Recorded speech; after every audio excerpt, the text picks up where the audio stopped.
आज world cancer दिवस है और हमारे स्टूडियो में पधारे हैं हमारे मेहमान हैं रेमेडी हॉस्पिटल के चर्चित कैंसर रोग विशेषज्ञ हैं और रेमेडी हॉस्पिटल के सीईओ भी हैं एस.के. झा जी। उनसे हम आज बात करेंगे और जानेंगे कि कैंसर रोग होने के बाद जो इलाज की प्रक्रिया है वह क्या है। डॉक्टर साहब, हमारे स्टूडियो में आपका स्वागत है। बहुत बहुत धन्यवाद आपका। आपसे जानकारी हम लेना चाहेंगे कि जब कैंसर किसी व्यक्ति को होता है तो उसमें इलाज की क्या प्रक्रिया है और उसका क्या निदान है। कैंसर में मुख्यतः 3 या 4 तरह का इलाज है।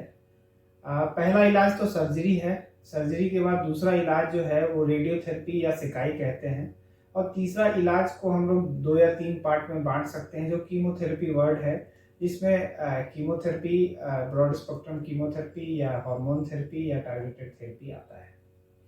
कीमोथेरेपी होता क्या है, क्योंकि अक्सर हम लोग भी सुना करते हैं ये कीमोथेरेपी होता क्या है कीमोथेरेपी। जो साइटोटॉक्सिक ड्रग होते हैं, जो कैंसर को मारने की क्षमता रखते हैं, उनको अगर हम ओरल या इंजेक्टेबल फॉर्म में देते हैं, उनको कीमोथेरेपी कहते हैं। डॉक्टर साहब, हाजीपुर और वैशाली में आप इकलौते डॉक्टर हैं जो स्पेशल कैंसर का इलाज करते हैं, और शायद हमको जहाँ तक जानकारी है कि इस हाजीपुर और वैशाली में कीमो का काम केवल और केवल आपके हॉस्पिटल में होता है। जी। तो आप ये बताएंगे अपने हमारे दर्शकों को कि आपका हॉस्पिटल का की जो व्यवस्था है वो अन्य बाहर के जो हॉस्पिटलों हैं उसकी व्यवस्था और आपके व्यवस्था में क्या अंतर है। देखिए, हम लोग एक ऐसा हॉस्पिटल है हाजीपुर में जहां सुपर स्पेशलिटी की पूरी व्यवस्था है। सुपर स्पेशलिटी में कई विभाग हैं, जिसमें कैंसर मुख्य तौर पर हमारा खुद का विभाग है, तो उसमें हमारा ज़्यादा ध्यान रहता है। और इस विभाग के थ्रू हम लोग आयुष्मान से भी ट्रीटमेंट कर रहे हैं, और अन्य जो टीपीए होते हैं, इंश्योरेंस का कैशलेस ट्रीटमेंट, ये सारा कुछ भी कर रहे हैं। और बहुत जल्द हम लोग ईएसआईसी से भी एनरोल होने वाले हैं। तो जो कैश पेशेंट हैं, उसके अलावा जो कैशलेस ट्रीटमेंट है, उसकी भी पूरी व्यवस्था है। और जो गरीब मरीज हैं, उनके लिए आयुष्मान की पूरी व्यवस्था है, ताकि उनके इलाज में कोई कमी ना आए। डॉक्टर साहब, एक बात हम लोगों को जानकारी और देंगे कि जैसे कैंसर के बारे में बताया जाता है कि जब टेस्ट होता है तो लोग कहते हैं, डॉक्टर भी अपने ट्रीटमेंट के दौरान कहते हैं कि फर्स्ट स्टेज में है, कोई केसेस सेकेंड स्टेज में होता है, कोई थर्ड स्टेज में होता है। तो ये जो स्टेज है इसमें जो मेडिसिन चलता है, जो प्रक्रियाएं होती है, उसको हमारे दर्शकों को जरा विस्तार में बताएंगे। बहुत विस्तार में जाना तो थोड़ा मुश्किल होगा, लेकिन अगर मुख्य तौर पे अगर हम कैंसर किसी भी स्टेज की बात करें, तो स्टेज हमेशा ही जो ऊपर की तरफ जैसे जैसे बढ़ते जाते हैं, वैसे वैसे वैसे स्टेज 1, 2, 3, 4 में जाता जाता है। और इलाज जो भी हमारे पास अवेलेबल इलाज है, जिस स्टेज में जिस इलाज के थ्रू हम लोग मैक्सिमम उसको ठीक करने की संभावना है, या ऐसा कहें कि मरीज अगर ठीक नहीं होता है किसी भी तरीके से, तो हमारा इंटेंट ये रहता है कि मरीज को कष्ट कम से कम। तो हमारा इलाज जो भी बना हुआ है, स्टेज के हिसाब से ही बना हुआ है, और इवन स्टेजिंग भी इसीलिए बनाया गया है ताकि हमारा ट्रीटमेंट क्राइटेरिया डिफाइन हो पाए।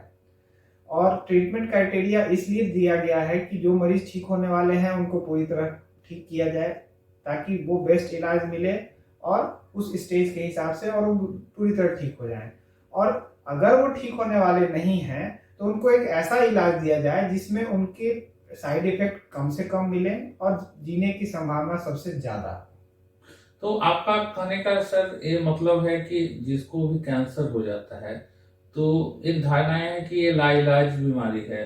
क्या कैंसर लाइलाज बीमारी है या इसको ठीक किया जा सकता है। देखिए, हम ये नहीं कहेंगे कि कैंसर का हर मरीज पूरी तरह ठीक ही हो जाता है, और ये भी धारणा गलत है कि जिसको कैंसर हो गया उसकी मृत्यु तय है। बहुत सारे ऐसी बीमारी हैं जिसमें अपर स्टेज में भी, स्टेज 3 तक भी बीमारी बिल्कुल ठीक होती है। अर्ली स्टेज में तो ज्यादातर कैंसर में बीमारी बिल्कुल जड़ से गायब हो जाती है। तो हमारे पास एक मरीज को ठीक करने के लिए अगर हमारे पास अर्ली स्टेज में पेशेंट आता है, तो हम लोग अच्छा ट्रीटमेंट दे पाते हैं और मरीज के ठीक होने की संभावना सबसे ज़्यादा रहती है। मुख्य बातें हमको जहाँ तक समझ में आई, आपने बताया कि फर्स्ट स्टेज के जो केसेज होते हैं वो 99% ठीक होने के चांसेस जी रहते हैं, बिल्कुल बिल्कुल। और जो सेकेंड या थर्ड स्टेज के जो केस आप लोग देखते हैं उसमें अगर वो संभावनाएं कम होती है कंप्लीट ठीक होने की, तो उनकी आयु बढ़ाई जा सकती है ट्रीटमेंट के जी, दौरान। आयु बढ़ाई जाए, उनके कष्ट को कम किया जाए। अब कोई मरीज दर्द में पड़ा हुआ है, कैंसर में या किसी भी बीमारी में, मृत्यु कब आएगी किसी को नहीं पता। अब हमारा इलाज, हम उसको 6 महीने 8 महीने या साल भर उसको दर्द में तड़पता छोड़ें या दर्द रहित उनके जीवन को बनाएं। तो कैंसर में हम लोगों का एक लक्ष्य ये भी होता है कि अगर हम ठीक नहीं कर पाए तो कम से कम उनके क्वालिटी ऑफ लाइफ को बेहतर बनाएं।